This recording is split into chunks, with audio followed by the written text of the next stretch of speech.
Hello everyone, here on Ezra's Junkyard, I love celebrating hobbies, passion and community, and today we are going to be celebrating Warhammer. Last year I painted my first ever Warhammer minis and I made videos about it. This attracted new people to the Junkyard who I have got to know very well. In this video, I have handpicked a few members from our Warhammer community on this channel and I'm going to be sending them a few questions. I'm really interested in finding out why Warhammer is important to them, and I'm also going to be showing off some of their work because trust me, if you've seen our Discord, you will know how talented some of our Warhammer guys are on this channel. Before I start, this is going to be a super chilled video. I want it to feel like we're just in the same room, hanging out and having a chat about Warhammer. Hopefully it will be a good advert for anyone who wants to start a new hobby, but also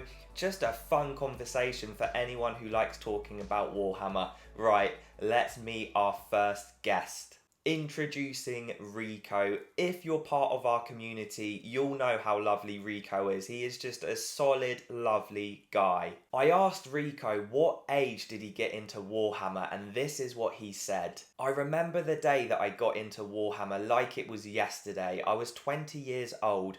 I just looked for the exact date I bought my first stuff. It was December the 28th, 2022. Little post-Christmas gift. Go on, Rico.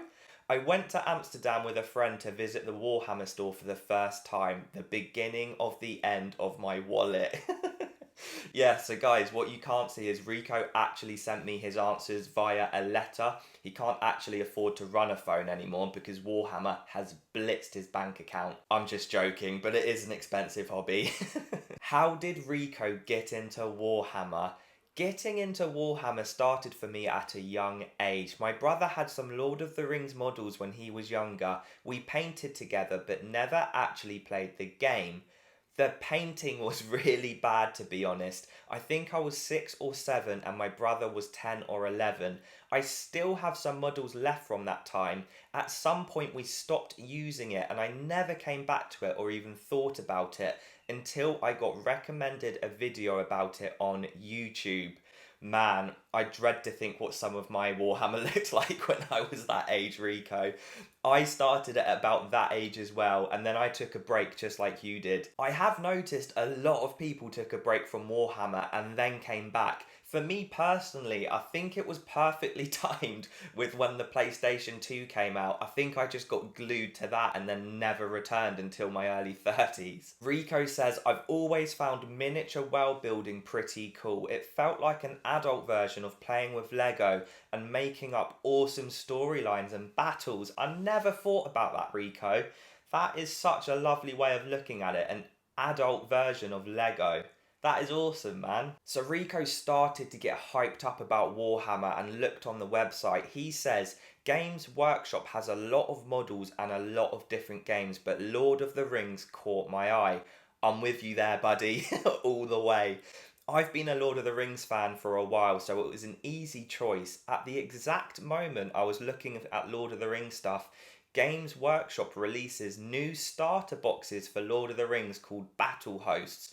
It was meant to be, Rico. I texted a friend that I would love to visit the Warhammer store just to see what they got and that I might be interested in starting the hobby. So we went to the store and I was looking through the Lord of the Rings stuff. I decided to pick the Rohan Battle Host.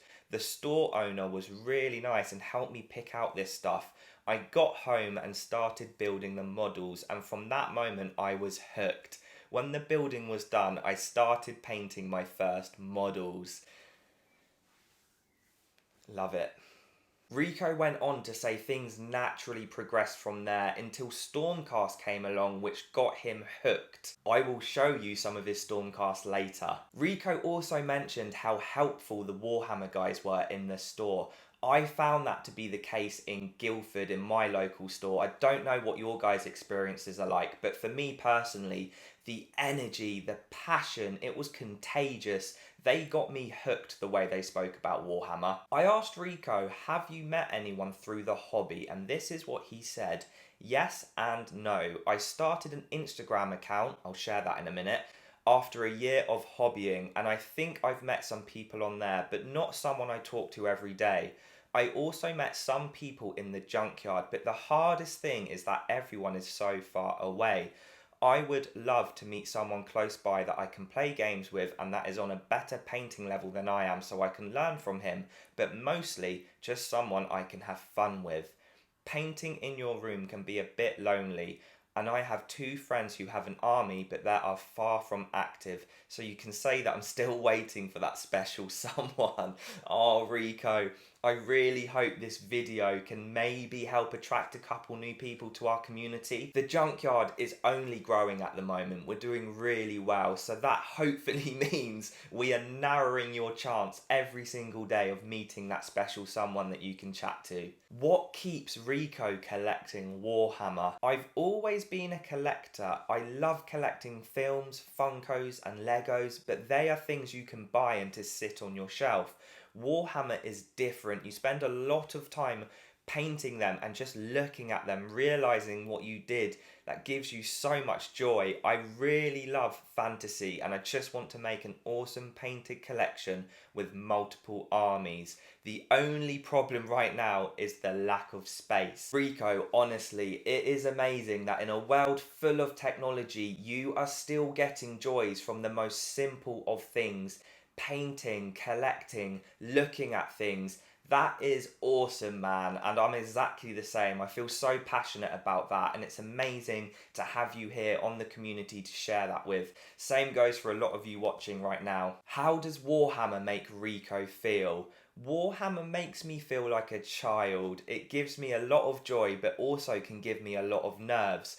I'm a bit of a perfectionist, so when the painting doesn't go the way I want, it gets me irritated. But the Warhammer hobby is, in my opinion, the most beautiful hobby in the world and fills me with joy. Beautifully said, Rico. Warhammer has got a bit of everything. It makes you feel like a child. You learn. It's got escapism, but there is also some jeopardy involved. You can get nervous, like nobody wants to do a bad paint job and mess up a figure you've spent so much money on. At the end of it, you're left feeling proud with whatever you've created, and it doesn't get better than that. Looking at Rico's minis now, he said he learnt to paint through YouTube and says the thing he wants to improve the most is colour combinations and colour schemes. This is how Rico described the picture I'm about to show you on screen now. Picture 1, in brackets, winged lady. I chose this one because it was my first model that I was really proud of. Come on, Rico. I bought the Dominion box set and painted some basic models, but I was a bit afraid of this big one. Never really did a big model and wings too. I built the model with sub-assembly so that the painting was easier. I started by base coating everything in gold and then shading it in with Reclan Flesh Shade. To really push up the gold, I did multiple dry brushes of Auric Armor Gold, Liberator Gold, and a mix of Liberator Gold and a bright silver. Then I painted the purple metallics with Amethyst Purple. I did some simple details with the black, brown, purple, and the body was done. To paint the wings, I did a combination of contrast paints and normal paints. I painted some shadows on the wings and colour with normal paints, and then did a white/greyish contrast paint all over it to blend the colours. To pump it up, I did a highlight of white.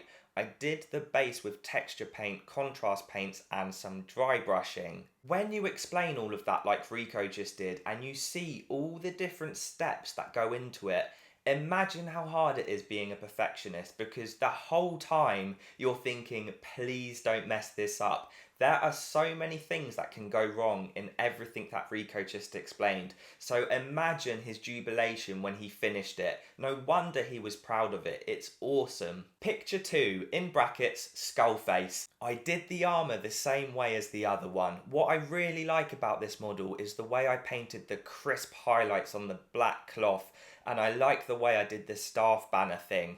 It really pops and gives an awesome effect. His face worked out pretty good too. I painted his head separate so I could really get into all the nooks and crannies.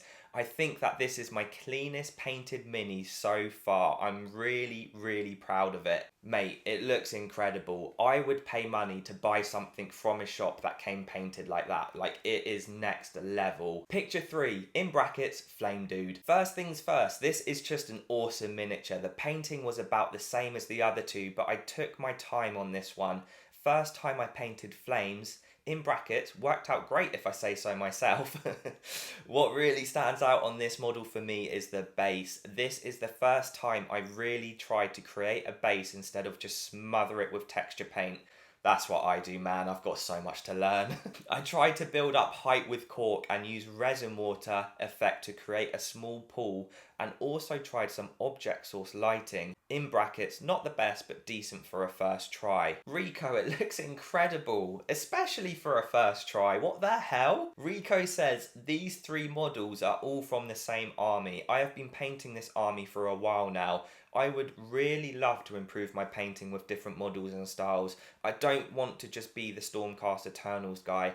I'm about to try and paint a display model which is purely for looking at, and I want to make it on a nice wooden plinth. I think it will learn me a lot. I could try different techniques and really push myself, but for now I've been really proud of my work so far, and I can see that I'm getting better with every model. That's how much it means to Rico. That's how much it means to a lot of people who do Warhammer.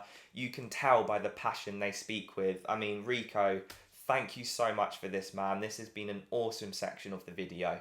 Introducing JT, a lovely man and a wonderful member of our community. Come on, you Spurs! JT sent me a little something and I'm going to read it to you guys. But first of all, thank you, JT, for taking the time to do this. I really do appreciate you sharing this with us. I first got into Warhammer when I was little, about 10 years old. When I went and visited my nan for a weekend, she'd take me to a toy shop in Wenling Garden and would buy me a couple of pots of Citadel paint and a small box of Warhammer. I'd get a box of Bikers or a box of Space Marines. I was a terrible painter but loved building and trying to paint them. So to me, JT, this is already beautiful because your nan got you into the hobby, so there is beautiful sentimental value to this hobby for you already. You'll always be thankful to your nan for taking you to that toy shop. Like, it doesn't get better than that for me. Hearing little snippets like that mean a lot to me. From about 13 until I was about 33, I was completely out of the hobby. This is what I'm saying, guys. What happens? We seem to just stop doing Warhammer and then come back to it. When COVID hit, I wanted a hobby to keep me busy and calm me. The second and most recent time in the hobby is where I got the hang of the painting. Like I said, I was awful as a kid. I studied art at school and college and have always enjoyed being creative. So, with the help of some YouTube videos, I just dived headfirst into the hobby again. Oh man, that is awesome, JT. He says, I love kit bashing and painting and always try to make my minis completely individual.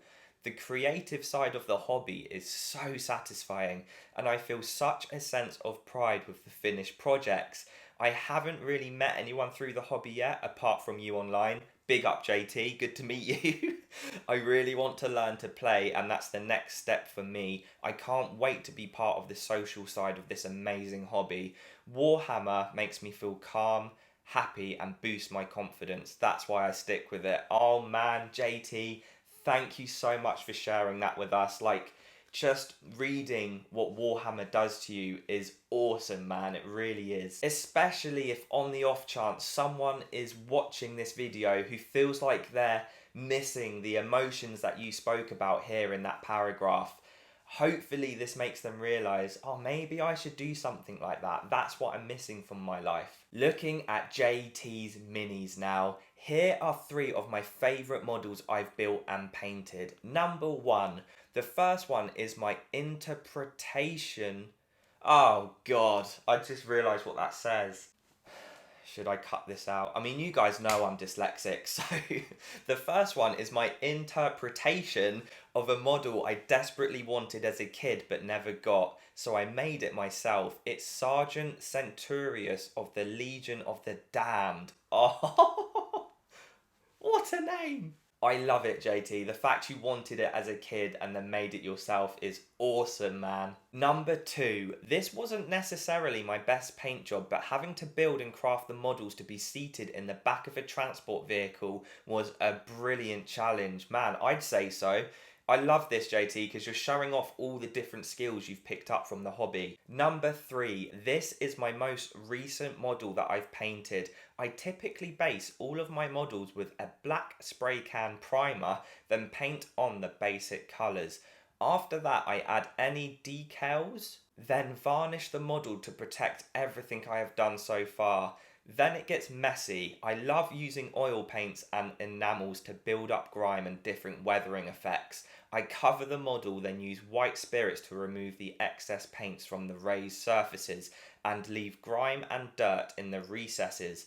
One more matte varnish, then go back to the original colours I used to make some of the highlights pop. JT, I really relate to what you're saying there, and I'm so sorry if I butchered anything you said in that paragraph. You guys know I really struggle with my reading, but hopefully you could see what JT was trying to say. But yeah, I really relate with what you're saying there, JT. When I was doing Warhammer, the thing I loved the most was creating something unique and having a storyline behind it, and weathering, like you described there, was an awesome way of doing that. So thank you so much, buddy, for taking the time to write that. I'm now going to show you some other models that JT is proud of. Might put a little bit of music in with them, who knows?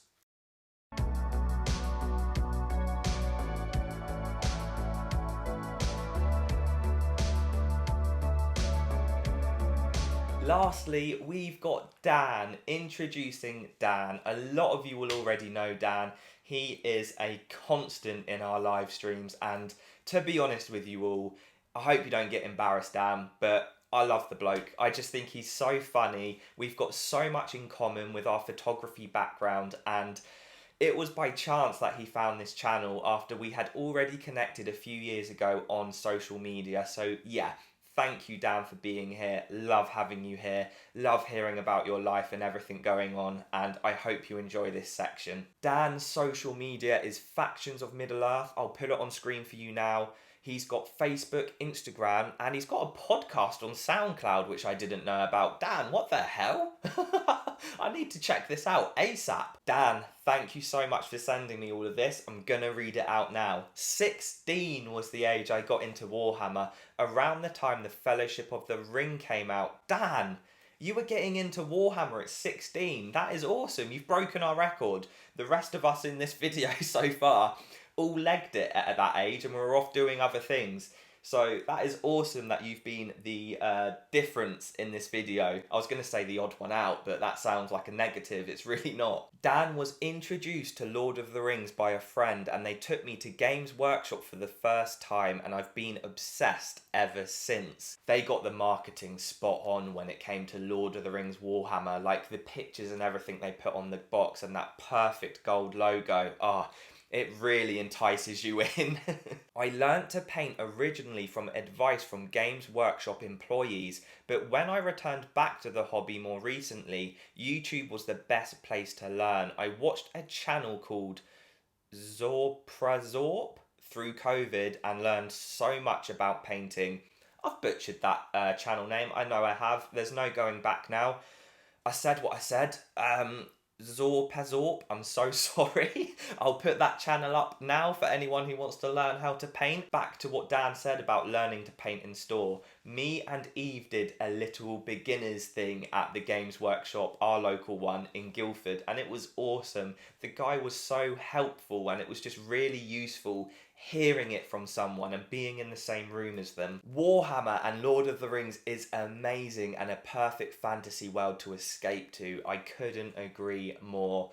Guys, there hasn't been enough Warhammer on this channel, but it is a massive part of my life. Model number one, we've got Helm Hammerhand, and can I just say, look at the scenery Dan has taken these photos in.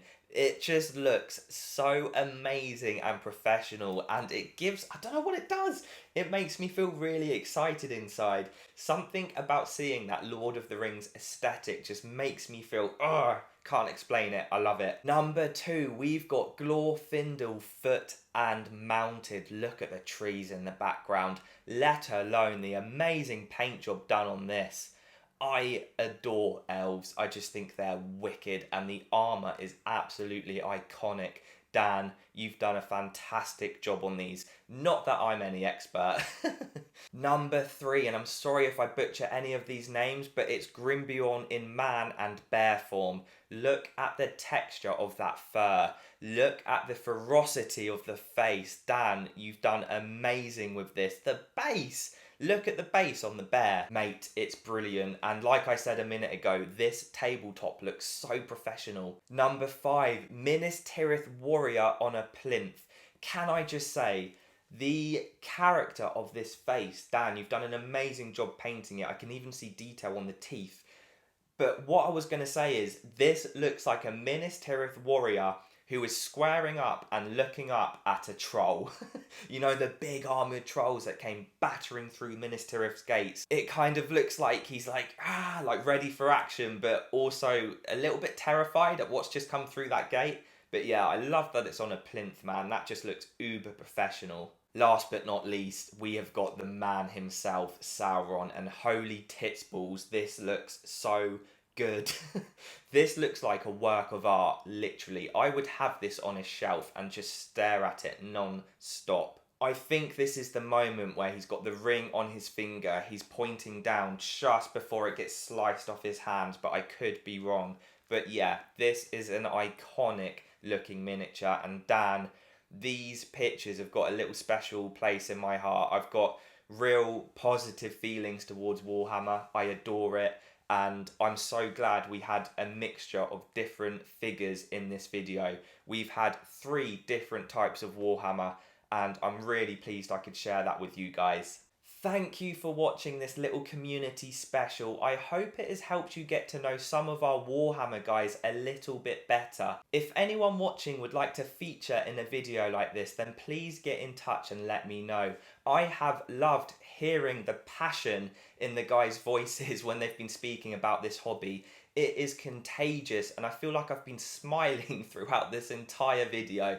I hope you guys have too. Thank you for watching, and take good care of yourselves.